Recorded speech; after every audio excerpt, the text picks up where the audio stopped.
Yeah, this is Brian from Elvis Monroe. Brian, what's happening, man? What's going on? How you guys been? We were kind of curious to see exactly where you guys were and what was going on with the band. Late last night, made it in time to go see our buddies Parmalee play, and got a little hang time and watch a show, and we are home to record. We've got to work on a song called The Fight for the American Heart Association. Oh, that's cool. Right on. Yeah, so how you guys been? Good, man. Very good. We've been lost without you, Brian. Wow. That's why I'm calling in. I just want to make sure that you guys weren't missing us. We felt a little out of sorts, too.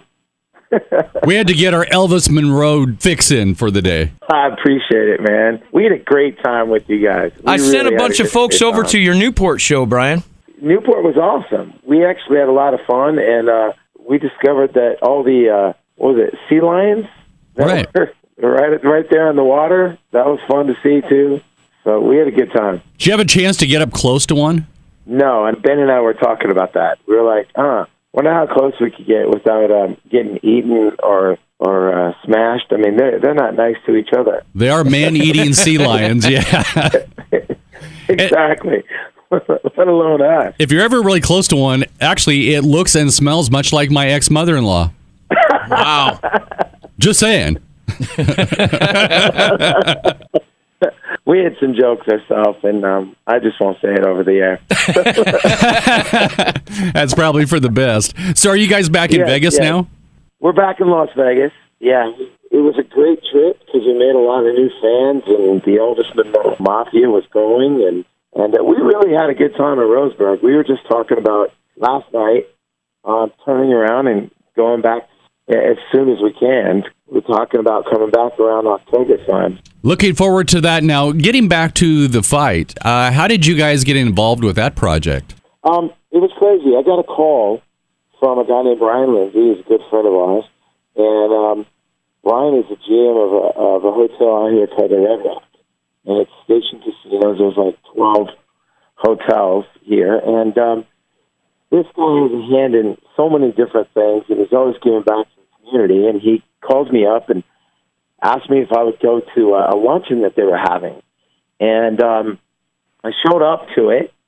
And I remember asking him, hey, why are you asking me to be here? Like, I'm the lead singer in this band, and when I walked into the room, there were all these different people that do a lot in the community, that own businesses and whatnot. And there were two guest speakers. There were these two young kids, 11 and 8. And between the two of them, they were sitting there telling their stories about how many operations they've had and that they've been through.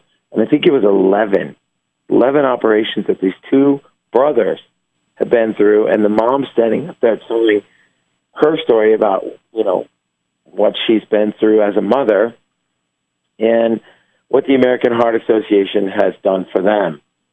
And so I sat down and they went around the room, and everybody had to get up and introduce themselves. And I remember one guy that was, to this day, he's very impressive in our community here in Las Vegas, this guy named Mike Borden.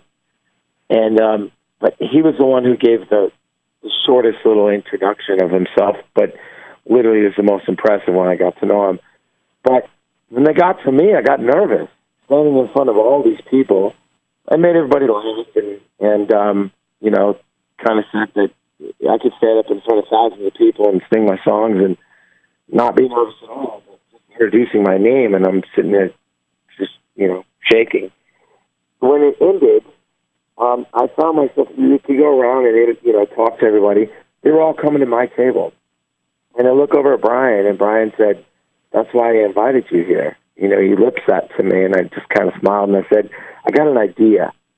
And the idea was, I want to write a song. I want all the proceeds to go back to the American Heart Association, and I want to do it like We Are the World. And a few people in the room kind of lit up, and Mike Borden being one of them. And then I put the pressure on myself to sit down and write this. Well, Ben's always giving me music stuff, and I found myself driving in my truck down the 15, and it hit me 2 days later. I wrote the song, took it to Ben, said, here, this is what I wrote to what you gave me. And we presented it to the American Heart Association, another meeting that they had 2 weeks later, and they loved it. So now we're going to go into the studio, and we're going to cut this song, and we've got all these different players. Steel Panther's Ralph, Michael Storr, the singer of Steel Panther. He's singing on it. Russ is playing on it from Steel Panther. Eric Pasley wants to be on it. Love and Theft. We just presented it to Daughtry. So we've got all these different artists that want to be a part of it. And so we're going to go into the studio and lay the bed tracks and then send it to everybody and let everybody do their thing to it. So should be great. Wow. Video for it and the whole bit. Yeah. It's amazing how those things happen. And it's just so organic at the time. It's just you're in the moment. You jumped on it, and what a cool thing to jump on, man. Thank you. And excited about it. Well, it's cool. And our listeners can say, hey, we heard about that first. Exactly. In fact, this is the first time we've talked about it. So you are hearing about it first, and that's great. So thank you. It's exciting times, and you know, like I said when we were there, when we saw all the fires and all the things going on, and how the communities and you know, everybody's coming together. I mean, it's tragic stuff that people are having to endure, but you know, bringing people together, it's kind of great to see in a time that we're in right now. So, and to think that it all started with two kids that have been through hell. Without a doubt. Well, we can't wait to see the final product, and thanks for sharing with us. We appreciate it. Dude, well, thank you. Thank you guys for letting me call in. I'll be begging you guys from time to time. I love it. We'll call you from the bus, but you guys are just up so dang early. We've been trying to get a later show. We really have. Put on your sunglasses and give us a call. Well, right on, man. Thanks for checking in. We do appreciate you and look forward to seeing you again. Thank you, Randy. Thank you, Jeff. All right. Take care, Brian. Okay, bye. He drinks his coffee, reads his paper, the rising sun. Kisses his wife, he hugs his kids, he's gotta run. His knuckles bleed.